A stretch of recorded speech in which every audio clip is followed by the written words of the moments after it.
Telangana union of working journalist کی ریاستی صدر خواجہ وراحت علی کی والدہ محترمہ بشارت النساء بیگم زوجہ خواجہ ریاست علی کا مختصر سی علالت کے بعد آج صبح کے اولین ساعتوں میں گجویل ضلع سدی پیٹ میں انتقال ہو گیا۔ وہ 86 سال کی تھیں۔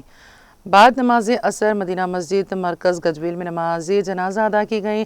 ملحق قبرستان میں تدفین عمل میں آئی۔ پسماندگان میں 3 فرزندان 3 دختران موجود ہیں۔ جرنلسٹ یونین قائد خواجہ وراحت علی کی والدہ کے انتقال کی اطلاع پر صدر ریاستی میڈیا اکیڈمی کے سرینواس ریڈی، یونین کے سابقہ ریاستی صدر این شیکھر، گجویل حلقے کی BRS پارٹی امور انچارج وی پرتاپ ریڈی، صدر Telangana state Urdu working journalist federation MA Majid, general secretary federation Syed Qaus Mohiuddin, ریاستی نائب صدر محمد عبدالقادر فیصل، مقامی پرنسپل کرسپونڈنٹ ابو محمد معین اطہر عثمانی، صدر ضلع یونٹ کے رنگاچاری کے علاوہ صحافیوں، سیاسی قائدین مولانا محمد جعفر خان، محمد ذکی الدین، عوامی نمائندوں کی کثیر تعداد نے پسماندگان سے ملاقات کرتے ہوئے پرسادیاں اور صبر کی تلقین کی۔